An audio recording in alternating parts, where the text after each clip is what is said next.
विद्यार्थी मित्रांनो, आजच्या आपल्या ह्या जेनेरिकच्या पिरियडला आपल्याला निर्गुंतवणूक धोरणाचे मूल्यमापन आणि निर्गुंतवणूक धोरण याचा विचार करायचा आहे.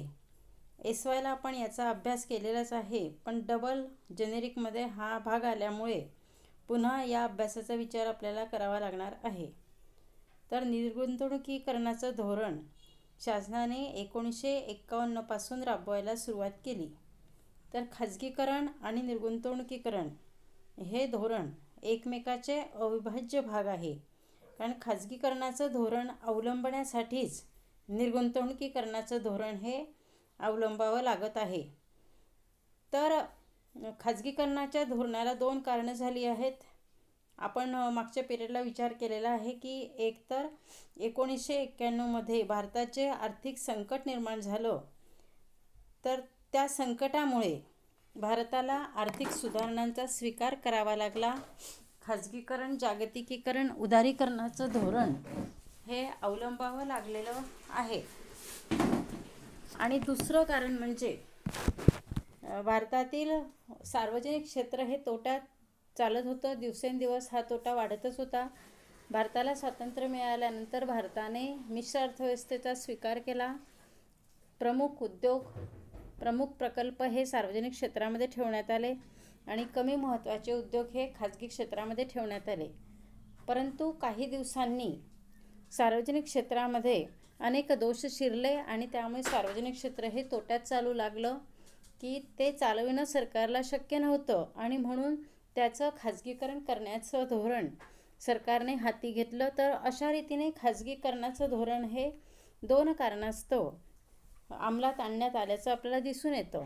आणि खाजगीकरणाचं धोरण अवलंबण्यात आल्यामुळे सार्वजनिक क्षेत्रातील प्रकल्प, उद्योग हे खाजगी क्षेत्रामध्ये सुपूर्द करण्यासाठी त्याचं निर्गुंतवणुकीकरण आवश्यक होतं आणि म्हणून निर्गुंतवणूक आयोगाची स्थापना करून सार्वजनिक क्षेत्रातील प्रकल्प, उद्योग यांचं निर्गुंतवणूक करण्यात येऊ लागलं आणि हळूहळू निर्गुंतवणुकीकरणाच्या प्रक्रियेने वेगही घेतला.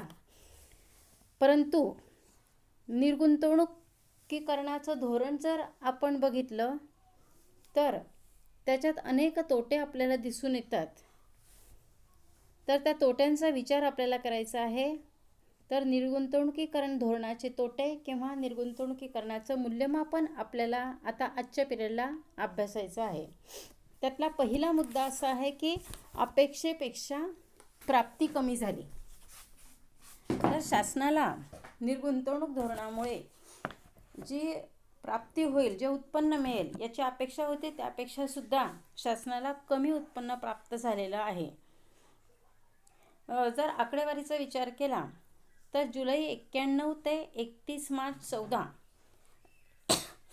या काळात सरकारने सार्वजनिक उपक्रमांमधून 2,44,800 कोटी रुपये निर्गुंतवणुकीकरणाखाली आणण्याचे लक्ष ठेवले होते की 2,44,800 कोटी रुपयाची निर्गुंतवणूक करावयाची असं ध्येय ठरवलं होतं. पण प्रत्यक्षात ही 1,52,790 कोटी रुपयांची निर्गुंतवणूक सरकारला मिळालेली आहे. म्हणजे सरकारला 2,44,800 कोटी रुपयाची प्राप्तीची अपेक्षा होती, पण निर्गुंतवणुकीमुळे फक्त प्राप्ती 1,52,790 कोटी रुपये मिळाली आहे. तर अशा रीतीने जेवढी अपेक्षा होती त्यापेक्षा सुद्धा सरकारला प्राप्ती कमी झाली आहे. दुसरा मुद्दा आहे निर्गुंतवणुकीची पद्धत चुकीची. तर सरकार जे निर्गुंतवणुकीकरणाचं धोरण हाती घेत आहे आणि त्यासाठी सार्वजनिक क्षेत्रातील उद्योग खाजगी क्षेत्राकडे सुपूर्द करत आहे, पण हे धोरण राबवित असताना सरकार घाई करत आहे असे वाटते आणि त्यामुळे सुद्धा सरकारच्या या धोरणाला यश मिळत नाही आहे, तर उलट अपयश येत आहे असे दिसते आहे. कारण सरकारने सार्वजनिक उद्योगांच्या शेअरची किंमत आकारण्यासाठी आणि त्यांची विक्री करण्यासाठी ज्या पद्धतीचा वापर केला ती पद्धतच मुळात दोषास्पद आहे अशी टीका केली जाते. तर सार्वजनिक उद्योगांच्या शेअर्सची किंमत कमी आकारल्याने वेगवेगळ्या उद्योगांना 127%, 616% तोटा आल्याचं दिसून येते. तर अशा रीतीने सार्वजनिक क्षेत्रातील उद्योगांची विक्री करत असताना सरकारने शेअर्सची किंमत कमी आकारली. तर शेअर्सचे मूल्य आकारताना मालमत्तेच्या मूल्याचा विचारही केला गेला नाही की मालमत्तेची किंमत किती आहे आणि किती पैसे वसूल झाले पाहिजे याचा विचारही करण्यात आला नाही. तसेच शेअरची बोली लावताना स्पर्धात्मक वातावरण निर्माण केलं गेलं नाही. व्यूहरचनात्मक विक्रीनुसार सार्वजनिक उद्योगांच्या खाजगी भागीदारीला उर्वरित शेअर खरेदी करण्याचा अधिकार दिला गेला. तर अशा रीतीने ही जी शेअर विक्रीची पद्धत होती हीच मुळात चुकीची होती. एकतर शेअर्सचे भाव कमी ठेवण्यात आले, तेथील मालमत्तेचा विचार न करता शेअर्सचे भाव कमी करण्यात आले आणि शेअर्सची बोली बोलताना स्पर्धात्मक वातावरण केलं गेलं नाही आणि त्यामुळे सुद्धा जे शासकीय उद्योग प्रकल्प होते त्यातून फारसं उत्पन्न काही सरकारला प्राप्त झालं नाही. तिसरा मुद्दा आहे कर्ज परतफेडीसाठी वापर. तर सार्वजनिक उद्योगातील भांडवल निर्गुंतवणूक करून सरकारला मोठ्या प्रमाणावर भांडवलाची उभारणी करता येईल आणि त्याचा वापर सरकारला वित्तीय तूट भरून काढण्यासाठी करता येईल असा उद्देश निर्गुंतवणुकीकरण धोरणामागे होता. आणि महत्त्वाचं म्हणजे यातून विकास कामांना चालनासुद्धा मिळणार होती. पण या धोरणावरची टीका करण्यात आली की सरकारने निर्गुंतवणुकीकडून जो जमा झालेला पैसा आहे तो अंदाजपत्रकीय तूट भरून काढण्यासाठी न वापरता सार्वजनिक कर्जाची परतफेड करण्यासाठी वापरला. म्हणजेच अंदाजपत्रकीय तूट भरून निघेल आणि जे तोट्यात चालणारे उद्योग आहेत त्यातील उत्पन्नाच्या आधाराने नवीन उत्पन्नाचे मार्ग शोधता येईल अशी अपेक्षा निर्गुंतवणुकीकरण धोरणामागे होती. पण तसं झालं नाही.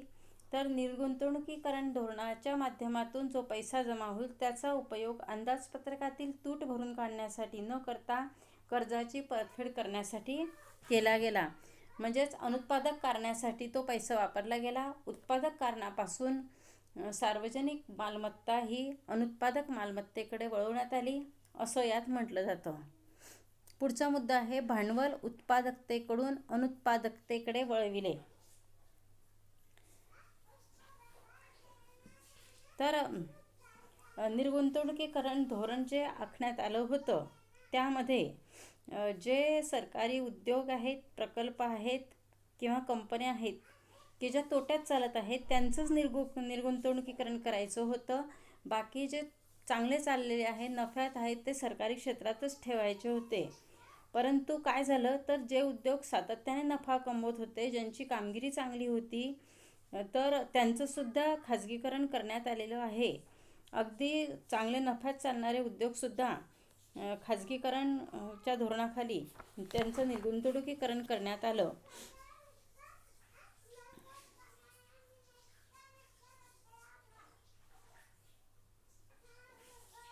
तर हे चुकीचं होतं की जे उद्योग चांगले चालले आहे त्यांचं खाजगीकरण करून शासकीय उत्पन्न हे कमी करणं. तर अशा रीतीने भांडवल उत्पादकतेकडून अनुत्पादकतेकडे वळवण्यात आलं आणि नफ्यात चालणाऱ्या उद्योगांचे सुद्धा खाजगीकरण हे करण्यात आलं. पुढचा मुद्दा आहे रोजगारात घट.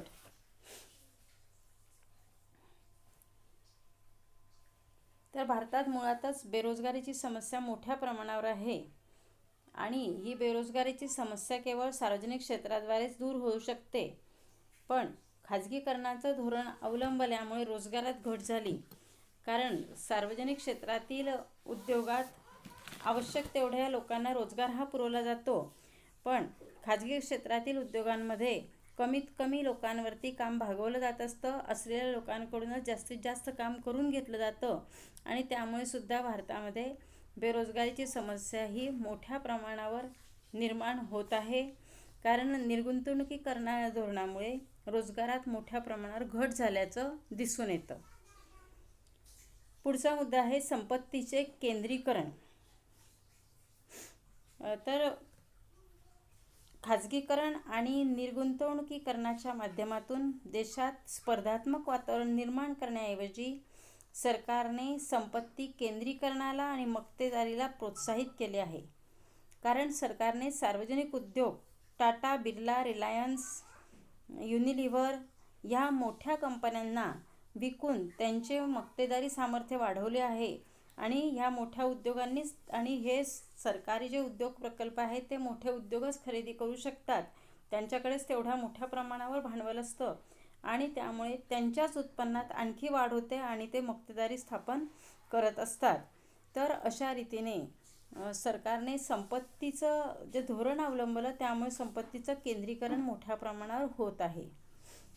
आणि पुढचा दोष असा आहे किंवा पुढचा निर्गुंतवणुकीकरणाचा तोटा म्हणजे प्रशासकीय व्यवस्थापकीय दोष.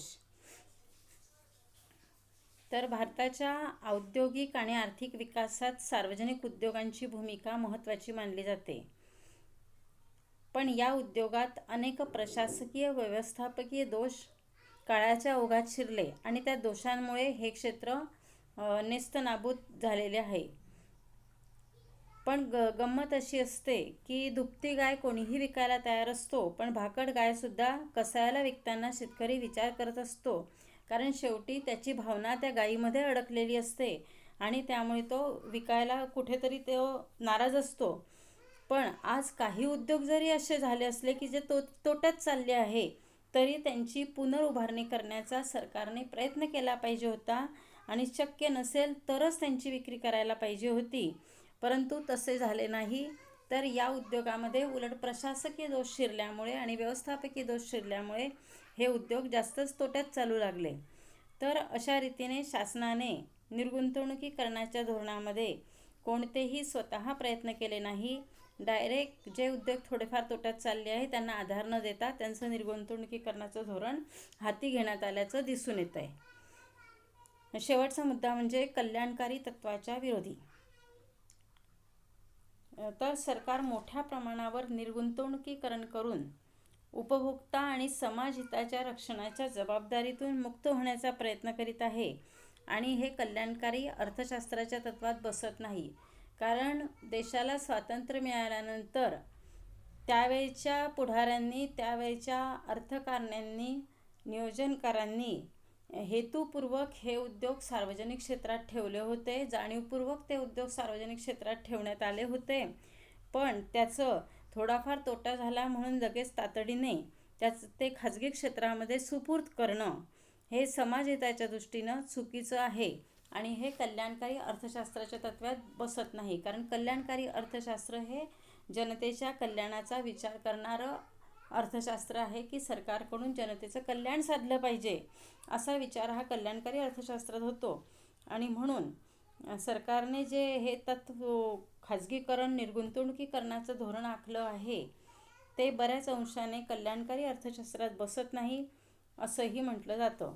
तर अशा रीतीने निर्गुंतवणुकीकरण ज्या हेतूने हाती घेण्यात आलं तो हेतू काही फारसा सफल झालेला नाही असं आपल्याला दिसून येतं. कारण महत्त्वाचं म्हणजे त्या उद्योगामध्ये, व्यवसायामध्ये असलेली मालमत्ता जेवढी शासनाने गुंतवली होती तेवढी मालमत्तासुद्धा जर त्यातून निघत नसेल आणि रोजगारात घट होत असेल, आर्थिक विषमतेचा प्रश्न मोठ्या प्रमाणावर निर्माण होत असेल, देशातील संपत्ती उत्पादकतेकडून अनुत्पादकतेकडे जात असेल, तर निर्गुंतवणुकीकरण धोरण हे यशस्वी झाले आहे असे आपल्याला म्हणता येणार नाही.